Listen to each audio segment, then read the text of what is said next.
Hi mga beshi! Ito na po yung part 2 video natin about Doterra. Ayan. Dun sa part 1 ng video natin, more on unboxing tayo. So ngayon, we're going to focus more on the products itself. Hindi naman po ako professional when it comes to essential oils or whatnot. Again, I just want to share kung ano po yung mga na-experience ko about Doterra.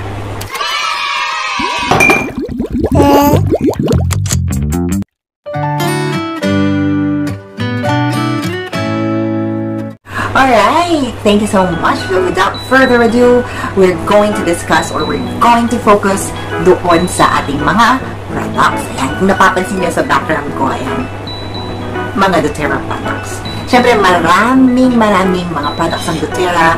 Merong mga skincare din sila. Pero, ang pag-uusapan lang po natin sa video na to, kung ano yung meron ako syempre, which is a few of their essential oils. Dito tayo sa mga introductory kit oils nila, which are lavender, peppermint, and lemon. Lemon. So, ano ba ang mga benefits ng lemon? Ano ba ang benefits ng peppermint? And ano ang benefit ng lavender, which is my favorite. So, I will give you an idea on where and how to use these essential oils. So, let's start with lemon. So, you could drop some of it sa mga cosmetics niyo. So, kung meron kang lotion, beshi, pwede mo siyang ipatak or i-add few drops of this Doterra Lemon Essential Oil sa ating mga lotions. Bakit? First, to promote stronger nails. Siyempre, kapag naglo-lotion ka, beshi, lalo na yung mga hand lotion, is hindi natin maiiwasan mapunta yan sa mga nails. So, kung meron kang few drops nito sa ating lotion, is ayun na nga, magkakaroon ka ng benefit na magkaroon ng stronger nails. Okay, aside from that, mabuboost niya, and it would add a benefit in removing scars and removing dark spots. Plus, it would make your skin brighter and cleaner looking. Ayan.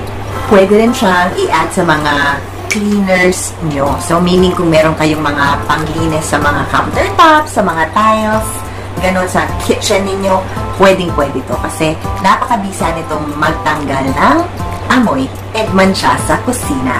Ayan. And also to add invigorating and refreshing feeling. Ayan. Sa ating mga katawan is kumuha ka ng 1 to 2 drops, gantuhin mo, and then maaamoy mo. And you will start to see and to feel the spirit of invigoration. And syempre, pwede mo rin daw itong pagtanggal ng mga crayons. Ang bawa, yung anak mo or yung mga pamangkin mo is nag-sulat-sulat sa wall using crayons. Pwede mo rin daw itong pagtanggal. Pero syempre, beshi, sa akin hindi ko gagawin yun. Sa mahal nito, syempre hindi ko gagawin yun. Gagawin ko yung ibang benefits nito. And for diffusing naman, pwede rin ito to create a positive mood, beshi. Ayan. An uplifting spirit. Okay. So, if you're feeling down, and if you're feeling parang nasusuya ka na, parang ganon, better drop few of this to your diffuser. And mas maganda kung pilot diffuser ang gamit nyo, beshi. Para kahit saan, since napaka-sleek ng kanyang design and very lightweight, madadala mo yun kahit saan. Alright. So, let's go sa kanilang lavender. Talagang ito actually yung favorite ko eh. I love the smell. I love the flower itself. Ganyan. So, more likely, pamparelax to. So, let me check. Ay, grabe. Ang dami palang usage nito. So, pwede mo siyang i-dilute sa water, sa sprayer bottle, and then pwede mo siyang gawing air freshener and deodorizer na rin sa mga damit-damit mo. Ayan. Kung meron kang cabinet para hindi mga muy kulog, ika nga. So, ilagay mo lang siya sa isang butter sprayer with water. Ayan. Then, spray mo naman siya and it would go a long way. Pwede mo rin siyang spray sa mga unan mo, ganyan. After that, it will give you the best sleep ever. Ayan. Excited ko na siyang gawin mamaya. And then, for a good hair scalp treatment, pwede mo siyang ihalo sa peppermint essential oil. Ayan. And you could go for a relaxing and effective scalp treatment di ba? Saan ka nakakita? Ang dami-daming usage talaga ng mga Doterra essential oil. And very legit po sila, beshi. And then, syempre, papahuli ba naman ang kanilang peppermint? Ayan. So, marami ding usage ang peppermint, beshi. Pwede mo siyang ilagay sa temple mo. Actually, all of them naman, pwede mo silang lahat ilagay sa temple mo. Pero special mention sa lavender at kay peppermint na talagang kapag nilagay mo sila sa temple mo, ang sarap or parang there's a magic once you inhale it. Kasi, actually, ako naniniwala talaga sa psychological effect. What I mean is, di ba, if you remember, halimbawa pupunta ka sa mall, and pagpasok mo pa lang sa mall, meron ng something na ibang amoy yung mall, di ba? Na parang hindi mo alam na, hey mall, ito, mapapabili ka. Pag pumasok ka, for example, sa Watson, may something na, kung ano doon, na kapag na pumasok ka doon sa Watson, alam mong Watson yun, and parang may something na umaano sa isip mo, na pumapasok sa isip mo, hey, Watson to. You all have the things you wanna buy. Parang ganun, di ba? Pasok ka sa isang restaurant o sa isang fast food, naamoy mo yung aroma kahit hindi ka gutom. Parang, oh hey, you have to eat, ang bango. Parang ganun na yung isip mo or yung utak mo is commanding you to do such thing, to feel such thing. So more likely, walang pinagkaiba yun, beshi, or hindi man parehas na parehas. It really has something to do when it comes to inhaling essential oils. Parang meron silang sinasabi sa utak mo na, hey, ito dapat ang maramdaman mo. Hey, ito dapat ang ma-feel mo. Ganon. Ayun nga po mga beshi. And, kukunin ko tong mga ibang oils na nandito. So, ayan. So, ang ganda rin ng kanilang, diba? Yung kanilang rack. Okay. So, ito yung 4 na blends na meron ako. Itong balance, itong serenity, itong on guard, and last but not the least na meron ako itong adaptive. Ayan. So itong 4 na mga blended oils na to, hindi lang isang essential oils ang meron ito. Mga combinations po sila ng iba't ibang klaseng essential oils that comes up sa special function. And so, unlike ito, lavender is lavender only. Yan. Itong mga basic nila. Peppermint only peppermint. Walang iba. Likewise sa lemon. So, lemon. So, itong mga to, combination po sila ng mga iba't ibang klaseng essential oil. So, let's start with the serenity. Ayan. So, kung gusto mo ng masarap na tulog, kung meron kang halimbawa yung mga may insomnia o hindi ka makatulog kasi iniisip mo ang ganito, ang mga ibang mga bagay-bagay, ilagay mo lang to sa diffuser. Ayan. And, ayun, makakatulog ka ng mahimbing. Kasi meron pa siya kasamang mga essential oils na targeted din ang sleeping problems, ang relaxation at iba pang mga bagay-bagay. So, kaya mas maganda at mas mabisa itong Serenity essential oil. And then next would be ang kanilang Doterra balance. Ayan.